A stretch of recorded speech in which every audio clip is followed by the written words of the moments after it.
কই গো, কিছু কি ঠিক করলে? রাজকুমারের জন্মদিনে কি উপহার দেবে? হ্যাঁ গো, পেয়েছি। এই দেখো। উমা, এই যে তোমার ছোটবেলা সোনার আংটিখানা। হ্যাঁ গিন্নি, ঠিক ধরেছ। যেটুকু যা গয়না ছিল সবই তো দেওয়া হয়ে গেছে, নহে বিক্রি হয়েছে। আর তো কাউকে কিছু দেওয়ার নেই, তাই ভাবলাম এটাই উপহারে দিই। সে ভালো ভেবেছো। বেশ, আসি তাহলে। ওদিকে সবার দেরি হয়ে যাচ্ছে গিন্নি।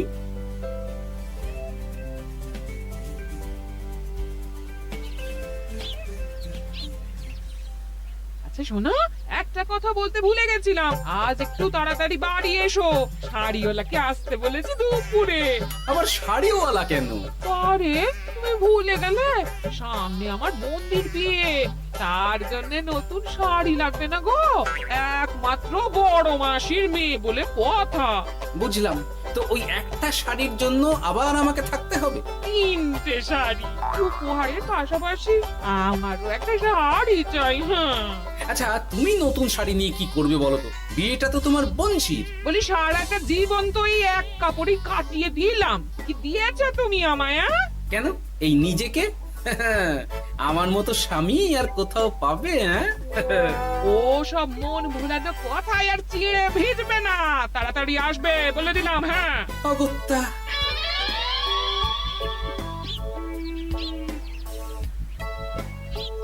দূর, গিন্নিরও যত কথা সব বেরোনোর সব। আবার তাড়াতাড়ি ফিরেও আসতে হবে শাড়ির জন্য। দেখি মহারাজকে বলি অগ্রিম বেতনের জন্য, না হলে তো শাড়ি কেনা যাবে না। তাও একটা হলে হতো, কিন্তু এনাকেও দিতে হবে। আসলে সত্যিই তো, গিন্নি আমার কত যত্ন আত্তি করে, কিন্তু তাকে আজ পর্যন্ত তেমন কিছু উপহার দিতে পারিনি। না, গিয়ে বলি।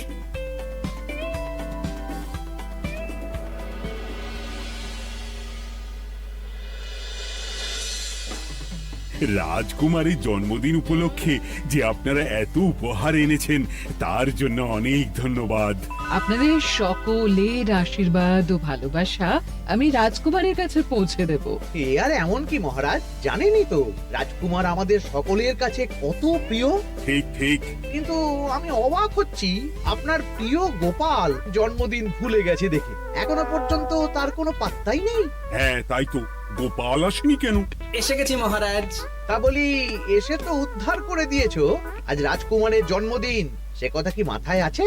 ক্ষমা করবেন মহারাজ, আসলে ওই রাজকুমারের উপহার আর গিন্নির আবদার এসবের জন্যই আমার দেরি হয়ে গেল আর কি।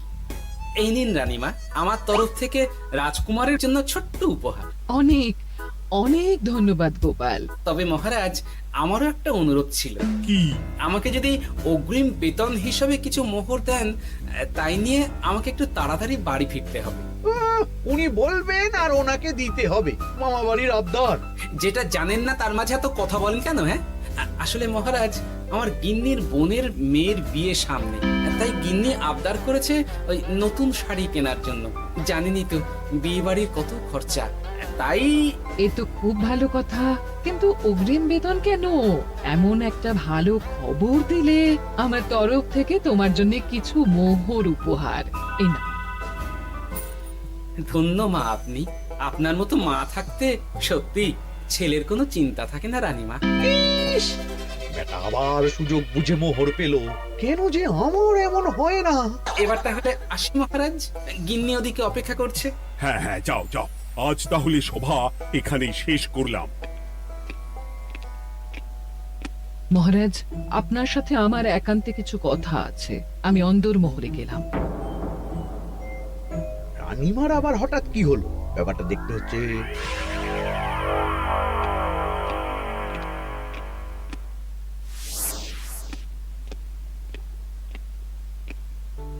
আজ আমি বুঝতে পারছি আপনি আমাকে একদম ভালোবাসেন না মহারাজ।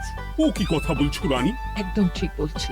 নিজের গিন্নির আবদার মেটানোর জন্য গোপাল কত ভাবে, নতুন শাড়ি কিনে দেবার জন্য অগ্রিম বেতন অব্দি চাইলো, আর আপনি? আমি তো রাজা, আমি কেন বেতন চাইবো? সেটাই তো, রাজা হয়েও আপনি কখনো এমন কিচ্ছু করেননি, কিচ্ছু না।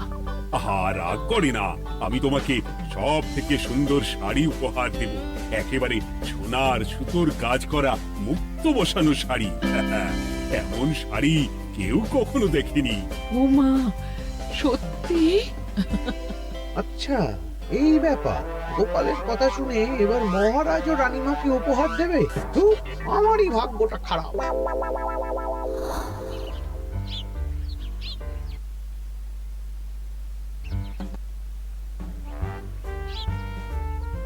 হাজার চেষ্টা করেও গোপালকে আটকানো যায় না।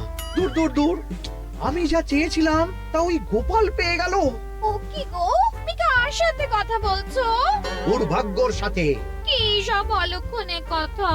কি হয়েছে? কি আর হবে, সবই তো তোমার দোষ। আমার দোষ? হ্যাঁ, তুমি আমার কাছে বায়না করো না কেন কিছু?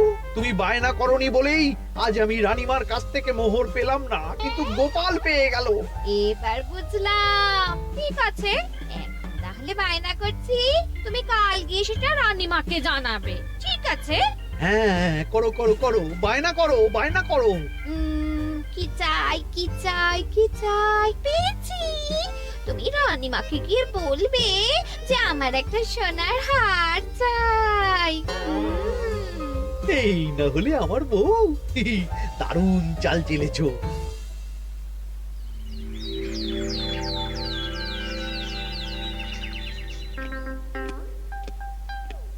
কি গো মন্ত্রী, আজ যে তুমি দেরি করলে বড়। আগে মহারাজ, আমাকে সময় নিয়ে শোনাতে শোনাতে মন্ত্রীমশাইয়ের মনে হয় নিজেরই সময় জ্ঞান খারাপ হয়ে গেছে। তুমি থামো তো মহারাজ, আমারও খুব বড় একটা বিপদ হয়ে গেছে। একমাত্র রানীমাই আমাকে বাঁচাতে পারবেন। আমাকে একটু ওনার সাথে দেখা করার অনুমতি দিন মহারাজ। কিন্তু তোমাদের রানীমা তো এখানে নেই। আসলে জানোই তো যে কুমার অনেক দূরে থাকে, তাই গতকাল রাতেই রওনা দিয়েছে। সে কি, রানীমা নেই? এবার কি হবে আমার? কেন কেন কেন, কি হয়েছে? আসলে মহারাজ, আমার বউ আমার কাছে সোনার হার গড়িয়ে দেওয়ার বায়না করেছে, তাই আমার। বুঝেছি বুঝেছি, চুপ করো তুমি। এখন তোমাকে মোহর দিতে পারবো না। কেন মহারাজ? পরের মাসে দিতে পারবো। আসলে তোমাদের রানীমাকে সোনার সুতো দিয়ে কাজ করা এক শাড়ি উপহার করেছি সদ্য, যার জন্য অনেক খরচ হয়ে গেছে। তাহলে আমার সোনার হার পরের মাসে গড়িয়ে দিও। এটা তো ঠিক না। গোপাল আপনার প্রিয় বলে যখন যা চায় তখনই সাথে সাথেই পেয়ে যায়, আর আমার বেলায় এমন। এমন কোনো ব্যাপার নয় মন্ত্রী। মহারাজ, আপনি বরং আমাকে দেওয়া মোহরগুলো আমার অগ্রিম বেতন হিসেবে ধরুন, না হলে মন্ত্রীমশাই এমন অভিযোগ বারবার করবেন। আহা গোপাল, তোমাকে তো স্বয়ং রানীমা উপহার দিয়েছেন, এসব কিছু করতে হবে না। যেমন আছে তেমনই থাক। ঠিক আছে, আমিও দেখে নেব পরে। কি দেখে নেবে মন্ত্রী? না না, ও কিছু না মহারাজ, পরেই দেখে হার গড়ানোর কথা বলছি। না, মন্ত্রীর হাবভাব মোটেই ঠিক ভালো লাগছে না। বেটা মনে মনে নিশ্চয়ই কোনো ফন্দি আসছে আমার বিরুদ্ধে।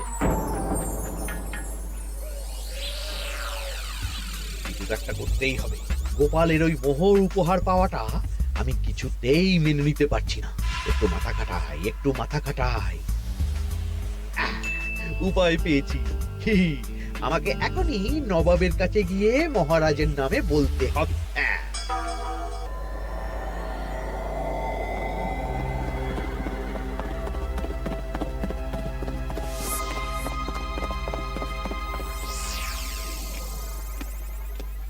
প্রণাম নবাব বাহাদুর। আরে এদি কৃষ্ণনগরের রাজা কৃষ্ণচন্দ্রের মন্ত্রী, তো হঠাৎ এখানে কেন? আমি নবাব বাহাদুরকে আন্তরিক ধন্যবাদ জানাতে এসেছি। কিসের জন্য? এই যে আমরা খুব খুশি রাজা কৃষ্ণচন্দ্রের মতো একজন শক্তিশালী রাজা পেয়ে। শুধু সামরিক বলেই নয়, আর্থিক, সামাজিক, রাজনৈতিক সব দিক থেকে। আর এটা সম্ভব হয়েছে আপনার মতো একজন নবাবের মহারাজের ওপর কৃপা দৃষ্টির জন্য। বলতেটা কি চাইছো তুমি? তেমন কিছুই না, আপনার গুণগান করছি। নইলে আপনিই বলুন না, আমাদের মহারাজ কখনো সোনার সুতোয় বোনা মুক্তোর কাজ করা শাড়ি কিনে রানীমাকে উপহার দিতে পারে? কি সোনার শাড়ি? হ্যাঁ, এমন দামি শাড়ি যা হয়তো নবাবের কাছেও নেই। ঠিক আছে ঠিক আছে, তুমি এখন আসতে পারো। আর শোনো, আমি তোমাদের রাজ্য পরিদর্শনের জন্য লোক পাঠাবো। কবে কখন সেটা কাল তোমাদের সূচনা পাঠিয়ে দেবো, কেমন? ঠিক জায়গাতেই আগুনটা ধরিয়েছি মনে হচ্ছে। বেশ। ব্যাপারটা আমার মোটেই ঠিক লাগছে না উজির। কৃষ্ণচন্দ্রর মতো এক সামান্য রাজা এত দামি শাড়ি কিনলো কি করে? কালো বাজারি করছে না তো? আমিও একই কথা ভাবছিলাম হুজুর। এক কাজ করো, কালকে কৃষ্ণনগরে খবর পাঠাও, 2 দিন পর রাজকার্য পরিদর্শনের জন্য তুমি সেখানে যাবে। সব খতিয়ে দেখবে, আর কিছু বেগতিক বা গরমিল দেখলে সেটা বাজেয়াপ্ত করে নেবে, কেমন? আজকে হুজুর।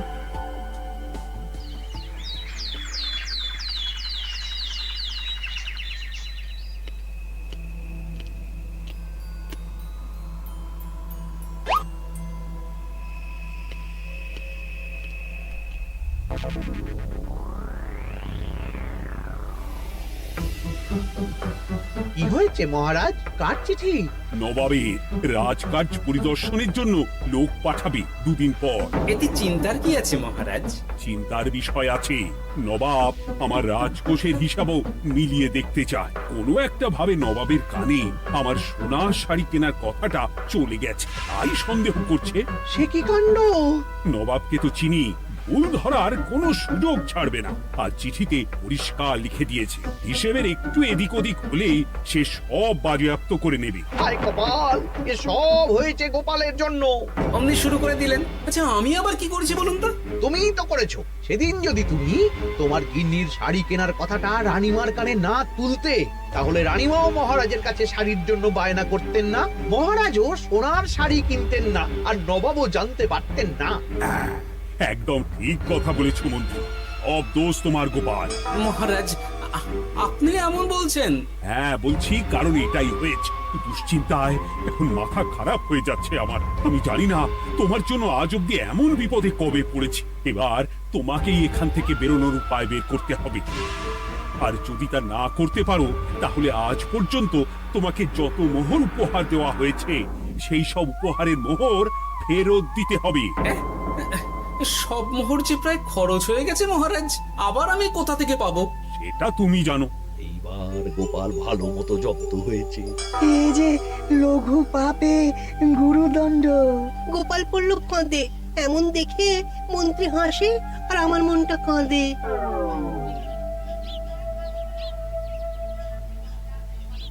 এখানে বসে কি করছো গো গিন্নি? এসে পড়েছ? ও মা, তোমার মুখটা এমন শুকনো দেখাচ্ছে কেন? আর বলো না, এই হিসেবের ঠেলায় সবকিছু বেহিসাবি হয়ে যাচ্ছে একেবারে। আচ্ছা, তুমি কি করছিলে ওই রসিদগুলো নিয়ে? দেখে হিসেব করছিলাম এই মাসে অনেক খরচ হয়েছে কিনা, সেই বুঝে পরের দিনগুলো চালাতে হবে গো। কি বললে? রসিদ দেখে হিসেব কষা? আরে, এটা তোমার মাথাতেই আসেনি। ধন্যবাদ গিন্নি, আরো একবার তোমার জন্য এই যাত্রায় আমি বেঁচে যাব মনে হচ্ছে। বেঁচে যাবে কেন? কি হয়েছে? আচ্ছা, আমাকে আবার একটু রাজপ্রাসাদে যেতে হবে। আমি এলাম গিন্নি। কি যে বলে লোকটা, কিছুই বুঝতে পারি না।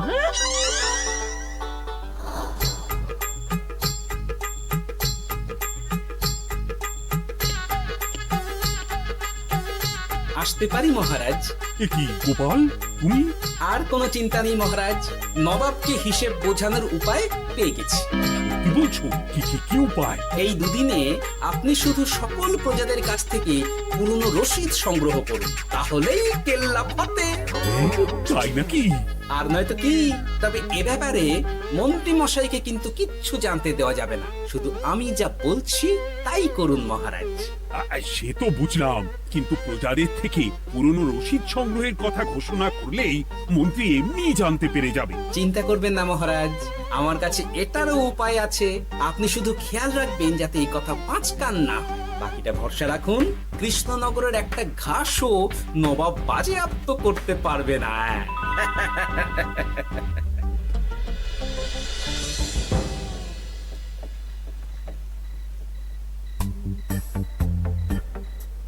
গোপাল দাদু, আমরা সব চলে এসেছি। ভালো সময় এসেছিস, তোদের দাদুর ভবিষ্যৎ এখন তোদেরই হাতে। আপন করে বলছো কেন দাদু? আমরা থাকতে তোমার কিচ্ছু হবে না, শুধু বলো না কি করতে হবে। জানি তো, তোদের যেটা করতে হবে সেটা হলো সবার বাড়ি বাড়ি গিয়ে পুরনো রসিদ সংগ্রহ করতে হবে। এই ব্যাপার, এটা আর এমন কি? কিন্তু কেউ যদি জিজ্ঞাসা করে কেন চাইছি, তখন বলবি যে ওই গোপাল দাদু ওই ঠোঙা বানাবে বলে পুরনো কাগজ চাইছে। আচ্ছা, আমরা এক্ষুনি নিয়ে আসছি। প্রথম ধাপ হয়ে গেল, এবার পরের ধাপের প্রস্তুতি। যাই, একবার বরং বিজ্ঞানীর কাছ থেকে ঘুরে আসি। বিজ্ঞানী, ও বিজ্ঞানী, বাড়ি আছো? আরে গোপাল যে, এসো এসো ভেতরে এসো। বলো, তোমাকে কিভাবে সাহায্য করতে পারি? তোমার কাছে কালি মোছা যায় এমন কোনো কিছু আছে? কালি মোছার জিনিস? হ্যাঁ, একটা তরল রাসায়নিক পদার্থ আছে যেটা সব ধরনের কালি তুলে ফেলে। দাঁড়াও দিচ্ছি। অনেক ধন্যবাদ বিজ্ঞানী।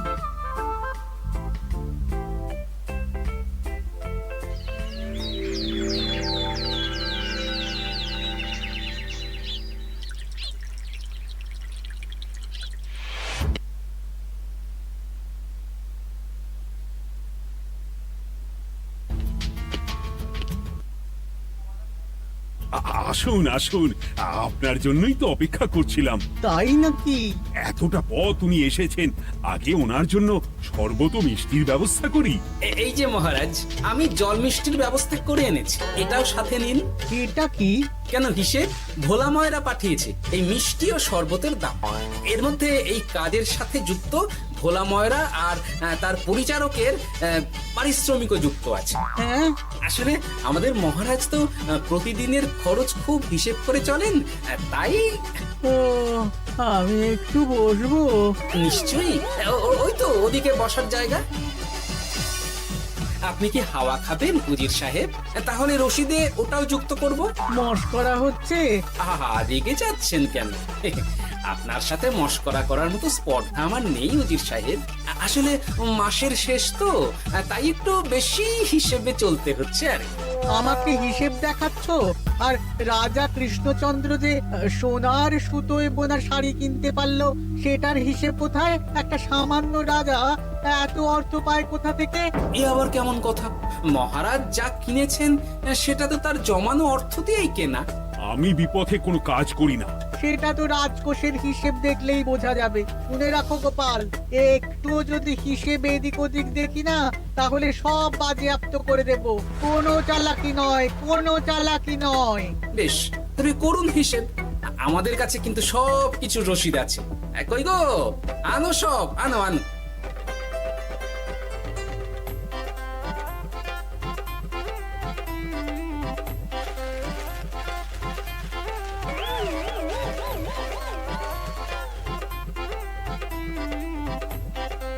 হ্যাঁ, এত রসিদ? আপনি বরং নিশ্চিন্তে হিসেব কষে নিন, আমরা আসি।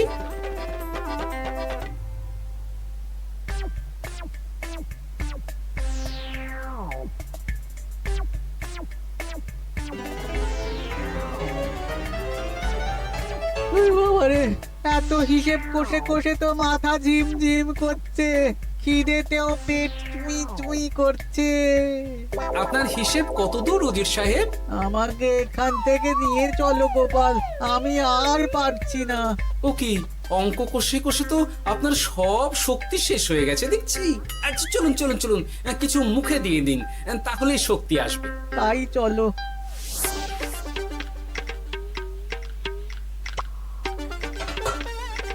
নিন, এটা হলো দুপুরের খাবার, আনাজ মশলা এমনকি রান্নার ঠাকুরেরও পারিশ্রমিকের হিসেব। এবার আমি পাগল হয়ে যাব। আমি আর কোনো হিসেব দেখতে চাই না। সব সময় কি আর হিসেব নিয়ে চলা যায় নাকি? কি আর করা যাবে বলুন? হিসেবে না চললে আপনি তো মহারাজের উপার্জনের উপর সন্দেহ করবেন, আর বেশি খরচ হলেই সম্পত্তি বাজেয়াপ্ত করবেন। তাই বলে সব কিছুতেই হিসেব? কোনো একদিকে বেশি খরচ হলে বাকি দিকগুলো এভাবেই কম করে চলতে হয়। কি ঠিক বলিনি? আমি আমার ভুল বুঝতে পেরেছি গোপাল, এবার আমাকে রেহাই দাও। আসলে তোমাদের মন্ত্রী নবাবের কাছে গিয়ে তোমাদের রাজা নামে উস্কেছে। কি মন্ত্রী? এই রে, খেয়েছে, পালাতে হবে দেখছি। ঠিক জানতাম, মোহরের জন্যই এত কিছু। তাই তো নবাব এমন করেছেন।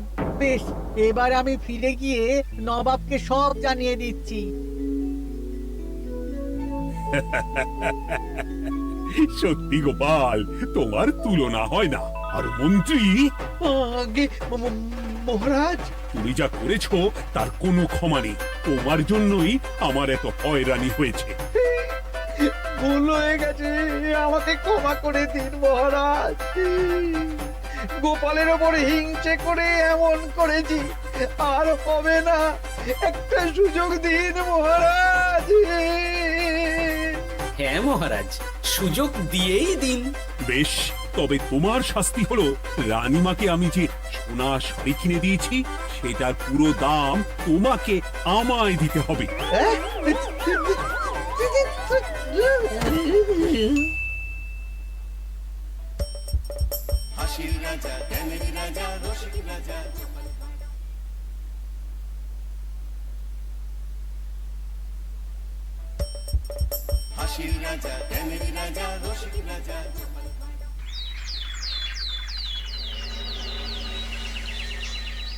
ওই গো গিন্নি, শুধু ভাত দিয়ে গেলে যে, সঙ্গে আর কিছু দেবে না? দিলাম তো এক ঘটি জল, ভাতে জল ঢেলে নুন দিয়ে মেখে খেয়ে নাও। হ্যাঁ, কি রোজ রোজ সেই এক খাবার? এসব মুখে তোলা যায় নাকি? হ্যাঁ, তাহলে খালি পেটেই থাকো না, কে বলেছে মুখে তুলতে? না মানে অন্তত একটা কাঁচা পেঁয়াজ। নেই।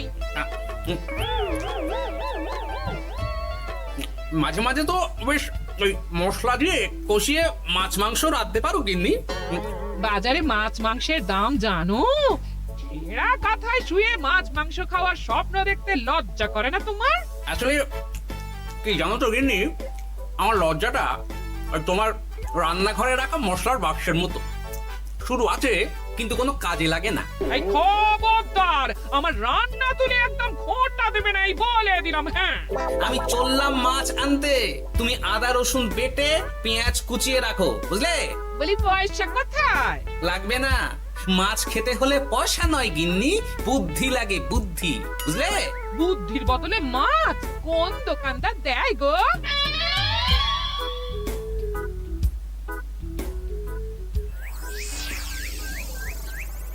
না না না না না, কিছুতেই বুঝে উঠতে পারছি না। এই নিন জাহাপনা, আপনার জন্য আম পোড়া শরবত এনেছি, খেয়ে নিন। ওরা কপাল আগে সামলাই, তারপর আম পোড়ার শরবত খাবো। সে কি জাহাপনা, আম তো আপনার প্রিয় ফল। তার চেয়েও প্রিয় ক্ষমতার লোভ। এদিকে কৃষ্ণনগর ঠিক যেন পাকা হিমসাগর, ওদিকে বর্ধমান যেন হৃষ্টপুষ্ট ফজলি, আর খাম্বাজ রাজ্য যেন লাল হলুদ গোলাপ ঘাস। এদের একসঙ্গে খেতে না পারলে আমার ঠিক ভাত হজম হচ্ছে না উজির। হবে হবে, খুব তাড়াতাড়ি এই রাজ্যগুলো আপনার বর্ষতা স্বীকার করবে জাহাপানা। শুধু চাই সঠিক উপায়। কি উপায়? এদের সঙ্গে যুদ্ধে লড়ে আপনি সহজেই রাজ্যগুলো জিতে নিতে পারেন জাহাপানা, কিন্তু তাতে রাজ্যবাসীর ভালোবাসা পাবেন না। রাজ্যবাসীর ভালোবাসা পেতে হলে প্রমাণ করতে হবে তাদের রাজারা অপদার্থ। কি বলছো উজির? আমার তো কিছুই মাথায় ঢুকছে না। আপনি হলেন বাংলার নবাব, আর কথায় আছে না, মাছে ভাতে বাঙালি। বাঙালিকে না বুঝলে বাংলা জিতবেন কিভাবে? আসুন আসুন জাহাপানা, আসুন, আমি আপনাকে বাতলে দিই বাংলা জেতার উপায়। সাব্বাস উজির, তোমার বুদ্ধিটা ঠিক পাকা ল্যাংড়া আমের মতো, না মিষ্টি।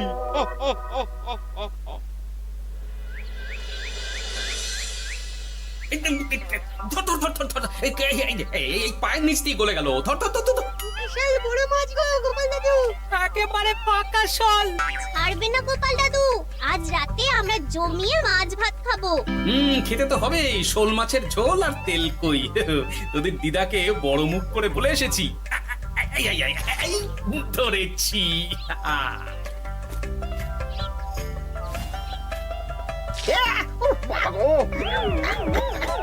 ছি ছি ছি ছি, কি দুর্গন্ধ! গোপালকে ছাড়বেন না মহারাজ, ও ইচ্ছে করে আমার মুখে কাদা ছুঁড়েছে। ঠাকুর বলেছেন মানুষ নিজের কর্মফল একদিন না একদিন ঠিক পাবে। মন্ত্রী মশাই যে এত তাড়াতাড়ি পেয়ে যাবেন ভাবতেই পারিনি। দেখেছেন মহারাজ, দেখেছেন? দোষ করে এখন আবার ধর্মের বাণী দিচ্ছে। তুমি রাজসভা কামাই করে এসব কি করছো গোপাল? যা সামান্য বেতন পাই সব পেঁয়াজ রসুন কিনতেই ফুরিয়ে যায় মহারাজ, তাই মাছটা নিজেই ধরে খাচ্ছি। হ্যাঁ? মহারাজ আপনার পায়ে পড়ি। থাক থাক, আর আমার পা ছুতে হবে না গোপাল। কেন মহারাজ? আমি তো মন থেকে আপনাকে সম্মান করি, বলুন। এ তো আচ্ছা জ্বালাতন। মুর্শিদাবাদের নবাব বাহাদুর আপনাকে একটি বিশেষ পত্র পাঠিয়েছেন, অনুগ্রহ করে গ্রহণ করুন।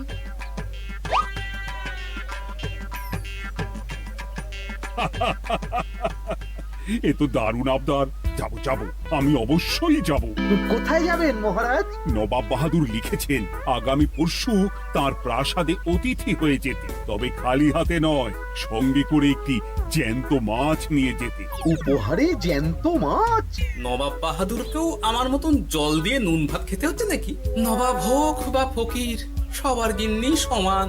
কিন্তু সঙ্গে করে কি মাছ নিয়ে যাওয়া যায়? ভেটকি, চিতল নাকি কাতলা? আচ্ছা, আগামীকাল রাজসভায় আমি সবার মতামত শুনবো। গোপাল, আগামীকাল ঠিক সময় চলে এসো কিন্তু। নাকি যাব মহারাজ, শুধু আমার বেতনটা ভেবে দেখবো। চল রে, আজ অনেক মাছ পেয়েছি, চল চল চল।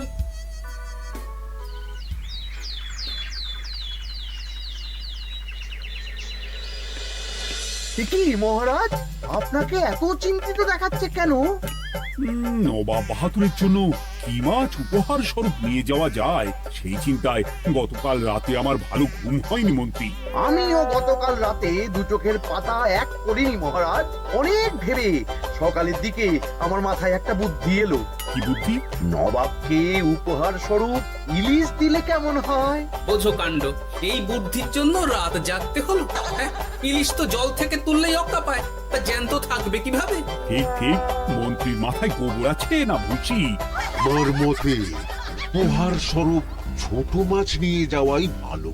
এই যেমন ধরুন ওই পুঁটি মাছ, নিজেও খেতে পারবেন আবার ঝালও খেতে পারবেন। ছি ছি ছি ছি ছি, সবাই হাসবে যখন দেখবে কৃষ্ণনগরের মহারাজ উপহার স্বরূপ নিয়ে গেছেন পুঁটি। ওরে বাবাই, তাহলে থাক বাবা। তাহলে বাদ গেল মোট দুটি, ইলিশ আর পুঁটি। আমার মতে কাতলা দেওয়াই ভালো, ওজনেও বেশি হবে।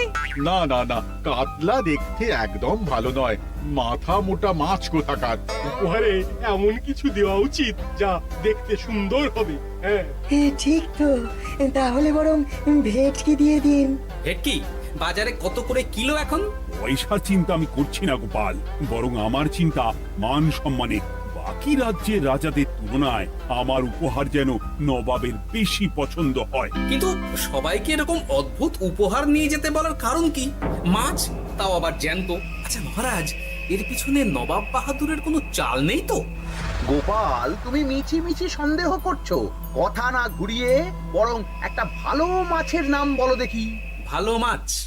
জ্যান্ত কই মাছ নিয়ে যান মহারাজ, গতকাল অনেকগুলো ধরেছি।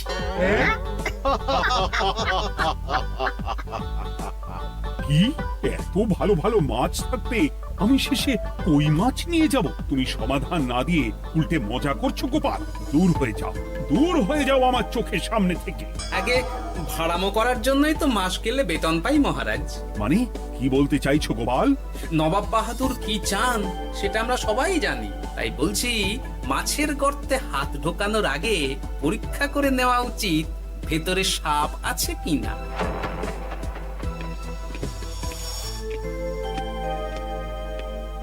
এই মন্ত্রী, গোপাল কি বলে গেল? সাপ ব্যাং কিছুই তো বুঝলাম না। ছাড়ুন তো গোপালের কথা, আমরা বরং মাছ নিয়ে আলোচনা করি। আমার মতে জ্যান্ত ভেটকি নিয়ে যাওয়াই ভালো। আমাদের ওই ভেটকিতেই মত আছে। বেশ, এই নাও 100 মোহর। বেছে বেছে সবচেয়ে বড় ভেটকিটা বাজার থেকে কিনে আনো মন্ত্রী, তারপর তাকে রূপোর গামলায় জল ঢেলে রাখো। আমি কাল ভোর ভোর মুর্শিদাবাদের উদ্দেশ্যে রওনা হব। কোনো চিন্তা করবেন না মহারাজ, কাজ হয়ে যাবে। যাওয়ার সময় চিঠিটাও সঙ্গে করে নিয়ে যেতে হবে, নবাবের হুকুম।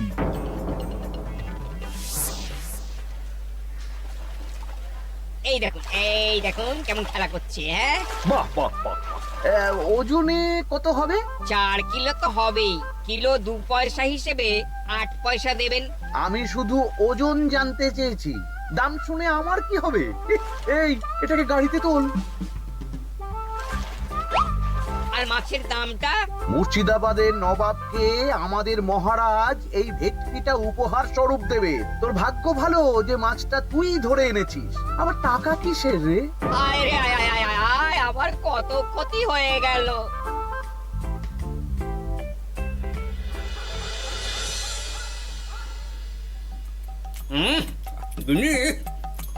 কৌটে যা রেধেছ না। বলি বলি আর কটা মাছ আছে গো? আছে, তাতে আগামী 7 দিন হয়ে যাবে। হ্যাঁ, তাহলে কাল কই মাছের ঝোল খাবো, পশু খাবো শোল মাছের কালিয়া। এসব খেয়ে খেয়ে জিভে চড়া পড়ে গেল। বাজার থেকে একটু ইলিশ ভেটকিও তো আনতে পারো। ইলিশের অনেক দাম গো গিন্নি, আর ভেটকি তো বাজারে প্রায় ওঠেই না। কে বলেছে তোমাকে? শুনলাম মন্ত্রী মশাই নাকি আজ বাজার থেকে সবচেয়ে বড় জ্যান্ত ভেটকিটা নিয়েছেন। তাই নাকি? তার মানে আগামীকাল নিশ্চয়ই মহারাজ ওটা নিয়েই মুর্শিদাবাদ যাবেন। আমার মনটা বড্ড কুড়াচ্ছে গিন্নি। না, এভাবে ছেড়ে দিলে হবে না, একটু পরীক্ষা করে দেখতে হবে। হাজার হোক এ রাজ্যটা তো আমারও। এত রাতে আবার কোথায় চললে গো? দেখতে গর্তে সাপ আছে না মাছ।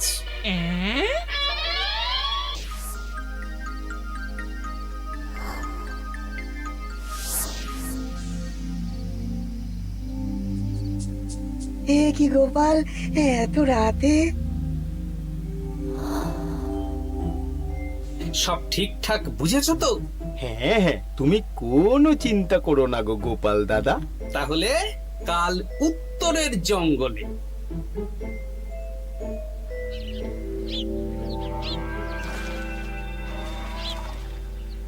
ভেটকি মাছটা রূপোর গামলায় রেখে গরুর গাড়িতে তুলে দিয়েছি মহারাজ। আর নবাব বাহাদুরের চিঠিটা? এই সিংহাসনের উপর, নিচে, ডাইনে, বাঁয়ে সব জায়গায় খুঁজলাম, কোথাও নেই। তাহলে এমন চিত্তাকর্ষক উপহার দেখলে নবাব বাহাদুরের চিঠির কথা মনেই থাকবে না। আপনি নির্দ্বিধায় যাত্রা শুরু করুন মহারাজ। ঠিক বলেছ।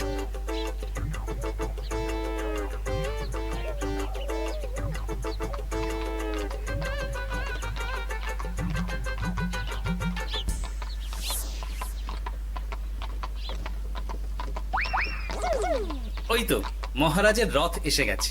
এই যা যা বলেছি মনে আছে তো? আছে গো আছে। ভেটকি মাছের পাতুরি আর ঝোল দুটোই রাঁধবো। হ্যাঁ, আমার ফিরতে কদিন দেরি হতে পারে, বেশি দেরি হলে তোমরা খেয়ে নিও, লুকিয়ে পড়ো।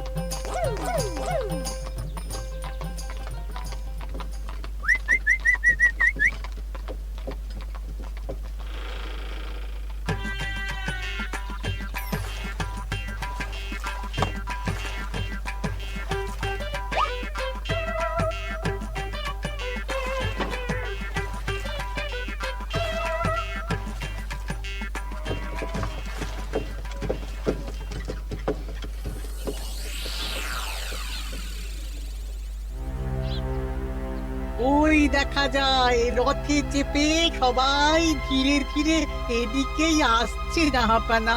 আসতে দাও আসতে দাও, এবারই খেলা জমবে। এসো এসো, তোমাদের সবাইকে মুর্শিদাবাদে স্বাগত জানাই। আমার উপহারের কথা মনে আছে তো? আছে জাহাপানা আছে, শুধুমাত্র আপনার জন্য আমি নিয়ে এসেছি একটা জ্যান্ত কাতলা। এই নিয়ে এসো। আমার উপহারও কিছু কম নয় জাহাপানা, নিয়ে এসো। আর তোমরা? আর কৃষ্ণচন্দ্র, তুমি কি এনেছো? এদের সবার চেয়ে ভালো উপহার এনেছি, যা দেখলে আপনার মন একেবারে আনন্দে নেচে উঠবে। ইচ্ছে করবে এক্ষুনি হয় পাতুরি না হয় ঝোল করে খেয়ে নি। তাই নাকি? হ্যাঁ, খাস নবাব বাহাদুরের জন্য আমার বিশেষ তোফা। কই নিয়ে এসো। এই তো কই নিয়ে এসেছি মহারাজ। গোপাল, তুমি ভেটকি কোথায়? এতক্ষণে গিন্নি রান্না বসিয়ে দিয়েছে।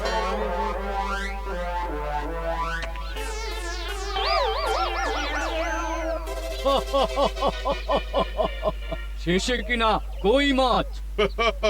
আর কোনো মাছ খুঁজে পেলে না নাকি কৃষ্ণচন্দ্র? ছি ছি ছি, তোমার জন্য লজ্জায় আমার নাক কাটা গেল গোপাল। ফিরে গিয়ে আমি তোমার গর্দান নেব, এই বলে দিলাম। অনেক হয়েছে, এবার তোমরা সবাই আমার কথা মন দিয়ে শোনো। আমি তোমাদের সবাইকে একটা করে জ্যান্ত মাছ আনতে বলেছি একটি বিশেষ কারণে। তার আগে সবাইকে আমি জিজ্ঞাসা করতে চাই, আপনারা সবাই নবাব বাহাদুরের পাঠানো চিঠিটা মন দিয়ে পড়েছিলেন তো? হ্যাঁ পড়েছি। হ্যাঁ হ্যাঁ হ্যাঁ, আমরাও পড়েছি। বেশ, তাহলে তো তোমরা এই আমন্ত্রণের কারণটা জানো। তোমাদের আনা মাছেদের আয়ু যতদিন, তোমাদের রাজ্যের আয়ুও ততদিন।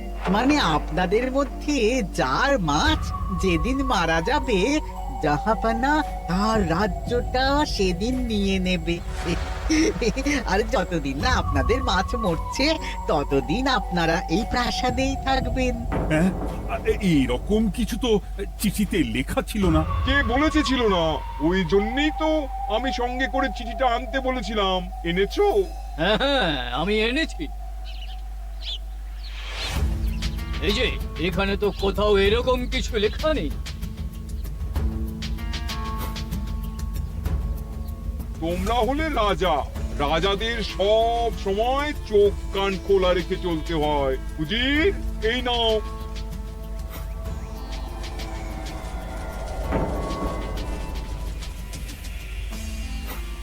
সত্যি তো, চিঠিতে তো এটাই লেখা আছে। আমাদের সঙ্গে প্রতারণা করা হয়েছে। হ্যাঁ হ্যাঁ, আমরা কেউ বুঝিনি চিঠিতে কার চুপি করা আছে। চুপ! বেশি গলা তুলে কথা বললে গলাটা শরীরের ওপরে নাও থাকতে পারে। আজ এই মুহূর্ত থেকে এই খেলাটা শুরু হলো। তোমাদের রাজ্যের আয়ু এখন তোমাদের আনা মাছেদের কাছে।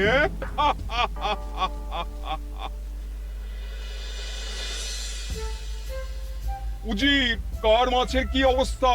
আগে বাকিরা মোটামুটি সাঁতার কাটলেও খাম্বাজ রাজার আনা কাতলা খাবি খাচ্ছে। মনে হয় খুব তাড়াতাড়ি যাবে। ও বাবা বাবা বাবা, এ তো খুব ভালো কথা। অপেক্ষা করি তবে। গেল গেল, আমার রাজ্যটা ভেসে গেল। গেছে মহারাজ, গেছে। আজ থেকে খাম্বাজ রাজ্য আমার। খাম্বাজ রাজাকে বন্দি করো। পাবদা রুইও ভেসে উঠেছে জাহাপানা। তোমাদের রাজ্য দুটো আমি খেলাম। বাকি রইল শুধু বর্ধমান রাজা চিতল আর কৃষ্ণচন্দ্রের কই। যা, আমারটাও গেল। আগে জানলে আমিও কৃষ্ণচন্দ্রের মতন জিওল মাছ আনতাম। কৃষ্ণচন্দ্র, নিজেকে এত চালাক ভেবো না। একটু দেরি হলেও একদিন না একদিন তোমার কইও ভেসে উঠবে। ততদিন তুমি আর গোপাল আমার প্রাসাদেই থাকবে, কেমন? এ তো উত্তম প্রস্তাব নবাব বাহাদুর। আপনার প্রাসাদের বিরিয়ানির কোনো তুলনাই নেই।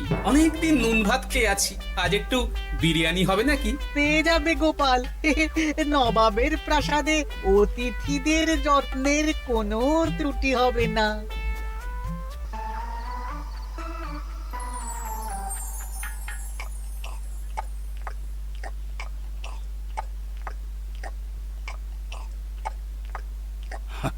আমাকে ক্ষমা করে দিও গোপাল, আমি তোমাকে অনেক কথা শুনিয়েছি, কিন্তু এখন বুঝতে পারছি কেন তুমি ভেটকির বদলে কই মাছ এনেছো।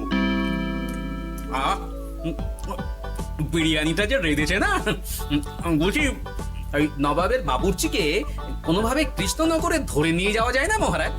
গোপাল, কোনো মাছই অমর নয়। একদিন তোমার আনা ওই কই মাছটাও মারা যাবে, আর সেদিন আমাদের কৃষ্ণনগর রাজ্যটা নবাবের হবে। মাছগুলো একেবারে ঝুড়ো ঝুড়ো, আর মাংসটা তুলোর মতো নরম। আমার কথা কি তোমার কানে যাচ্ছে? গোপালের চোখ কান সব সময় খোলা থাকে মহারাজ, আর তাই চিঠির কারচুপিটা ধরতে আমাকে বেশি বেগ পেতে হয়নি। কিন্তু কিভাবে বুঝলে গোপাল চিঠির রহস্যটা? কারণ আমি জানতাম নবাব বাহাদুর অনৈতিক কিছু করবেন না। গায়ের জোরে নয়, বুদ্ধি দিয়েই উনি বাজিমাত করবেন। অবশ্য এ ব্যাপারে আমাকে সাহায্য করেছে বিজ্ঞানী। একটা সাহায্য করতে পারবেন বিজ্ঞানী?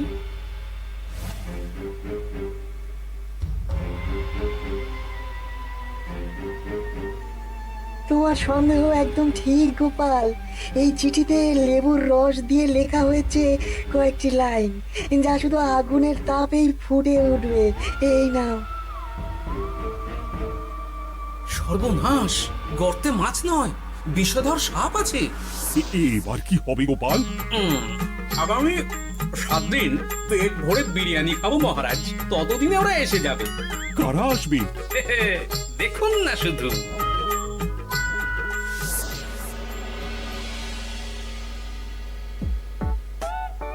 এই তোমার বুদ্ধি, দেখলে তো গোপাল এসে কেমন সবকিছুর উপরে জল ঢেলে দিল। মানে বুঝতে পারিনি যে ওরা ওরা চিঠির কারচুপি সব ধরে ফেলবে। কৃষ্ণচন্দ্রের কই মাছের কি খবর? সেটা কি এখনো জীবিত? আগে আমাদেরও একই প্রশ্ন নবাব বাহাদুর। এভাবে আর কদিন চলবে জানা নেই। কবে যে সব থেকে মুক্তি পাবো। দাঁড়ান জাহাপানা, আমি ছুটে গিয়ে দেখে আসছি মাছটা জীবিত আছে কিনা। তুমি বুনোল হলে আমিও বাঘা তেঁতুল। কৃষ্ণচন্দ্র, যতদিন না মাছটা মরছে তোমাকে আমি এখানেই আটকে রাখবো। সর্বনাশ হয়ে গেছে জাহাপানা, দেখবেন আসুন, দেখবেন আসুন। কি হয়েছেটা কি? চলুন না, নিজের চোখেই দেখবেন। সে কি, কই মাছ বাচ্চা দিয়েছে? এটার অপেক্ষাতেই তো ছিলাম। ওরা এসে গেছে মহারাজ, এবার আপনার রাজ্য সুরক্ষিত। মানে নবাব বাহাদুরের কথা অনুযায়ী মাছ মারা গেলে রাজ্য ছাড়তে হবে। এমনিতেই কই মাছের জান শক্ত, এরাও বড় হবে, বাচ্চা দেবে। এইভাবে কই মাছের গুষ্টি মরে শেষ হতে হতে নবাব বাহাদুর আর বেঁচে থাকবেন না। নয়, হ্যাঁ। বেছে বেছে ঠিক মা কই মাছটাকে নিয়ে এলে, এবার রাজ্যে ফিরি। কি লাভ? সেই তো নুন ভাত খেয়েই থাকতে হবে। না, আমি তোমার বেতন 10 গুণ বাড়িয়ে দেব, আর যাওয়ার সময় নবাবের বাবুর্চিকেও ধরে নিয়ে যাব। আজ থেকে তুমি শুধু বিরিয়ানি খাবে। জয় জয় মহারাজের জয়, জয় কই মাছের জয়।